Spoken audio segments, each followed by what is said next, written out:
Porque tarda o pleno avivamento. Livro escrito por Leonard Evenhill. Capítulo 19. Como estiver a igreja, assim estará o mundo.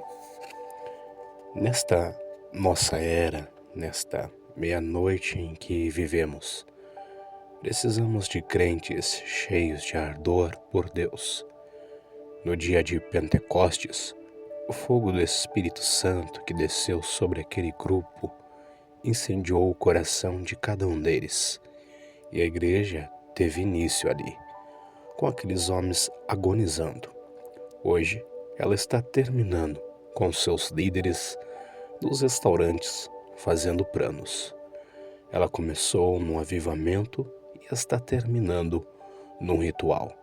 Começou com uma força viril, hoje termina estéril. Os membros fundadores eram indivíduos de grande fervor e nenhum título. Hoje temos muitos títulos, mas nenhum fervor.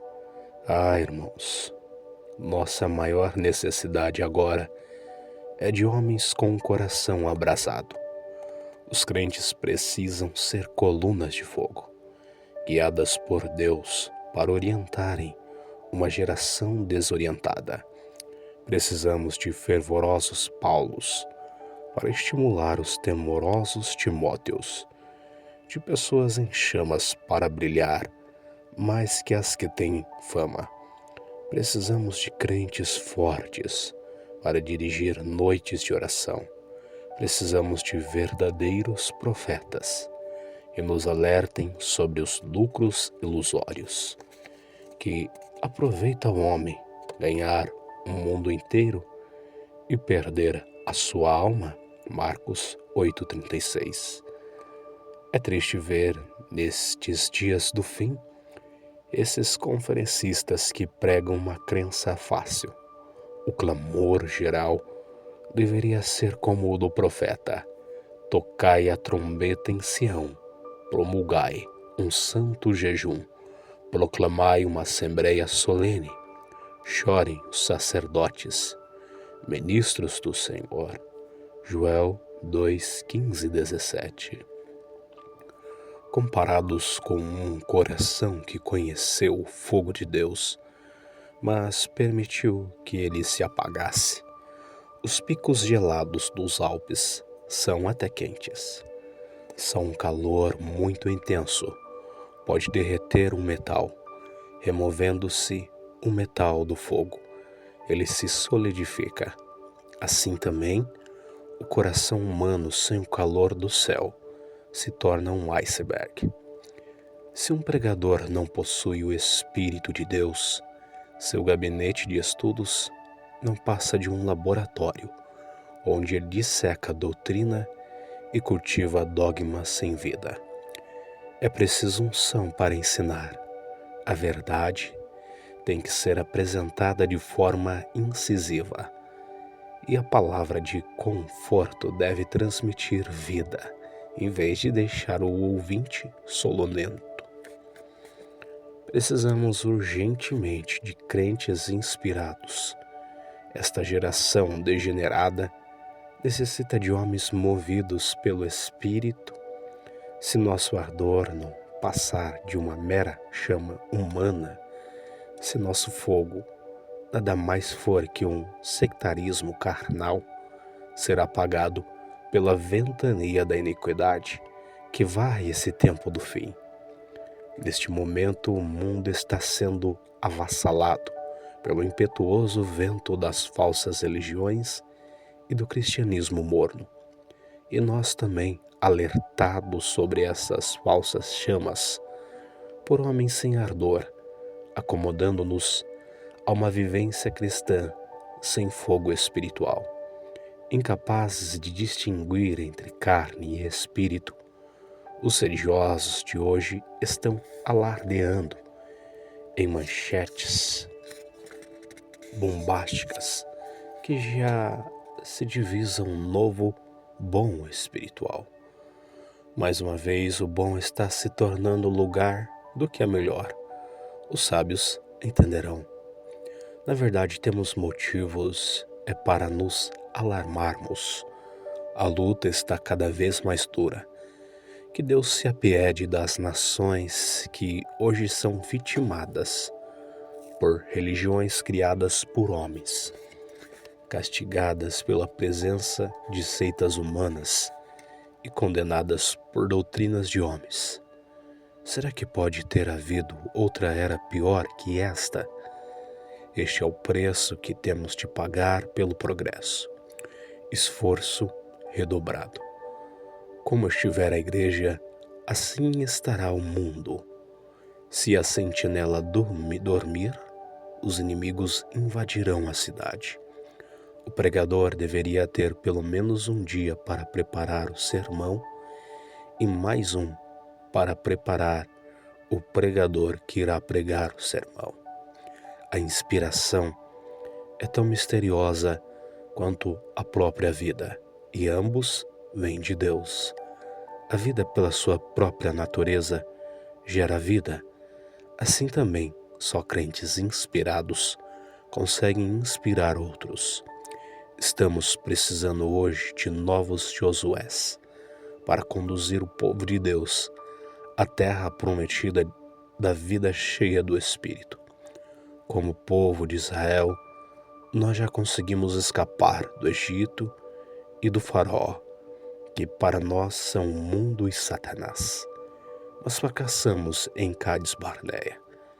É que há algo que pode ser um degrau para levar-nos a posições mais elevadas acaba se tornando uma pedra de tropeço. Algo que deve ser apenas um portão de acesso à nossa meta torna-se a meta em si. E algo que deve ser uma via de passagem torna-se o ponto final da linha. Já abandonamos a pobreza do mundo, mas ainda não entramos na Canaã das riquezas de Deus. Imagine só, durante 40 anos, o povo escolhido de Deus não presenciou milagres, nem recebeu respostas de oração. Só tiveram morte, sequidão e trevas. E tudo por causa da incredulidade. O argumento deles foi: esses gigantes são grandes demais para nós. Números 13, 17 a 33. E nossa resposta diante das dificuldades hoje deve ser: Senhor, peço-te que lhe abra os olhos para que veja. 2 Reis 6,17. Será que a mão do Senhor está encolhida e não pode salvar? Isaías 59:1. Vamos vê-los apenas como o Deus do passado, o Deus das profecias, mas não do presente? O sermão de Pedro no dia de Pentecostes foi penetrante, além de fervoroso. A verdade bíblica ganhou vida, mas o que ocorre é o que foi dito por intermédio do profeta Joel, Atos 2,16. O escritor inspirado sentiu logo que essa espada do Senhor tinha um novo corte, de modo que a usou para tocar o coração dos ouvintes. As pessoas estão sempre dizendo que nos dias difíceis em que vivemos, os ouvintes precisam mais de palavras de consolo. Concordo. Há muitos que de fato precisam de conforto: os enfermos, os abatidos, os que sofrem. Contudo, que ninguém se esqueça de que aquele que vê uma casa incendiando-se e permanece em silêncio comete um crime. Se alguém vir um criminoso entrar armado na casa de um vizinho e não der o alarme, não está confortando nem um pouco. E isso não é exagerar a situação de perigo em que vivemos. Será que vamos falhar ante esse fraco homem de nossos dias, que objeta a nossa pregação de um evangelho de sangue, de encarnação divina e de um inferno real? Se falhássemos, estaríamos nos revelando grandes impostores. É verdade que as legiões do inferno são numerosas, mas as hostes celestiais o são mais ainda. O diabo é poderoso, Deus é todo-poderoso. O que está em jogo tem imenso valor, o preço é elevado, o prêmio é valiosíssimo.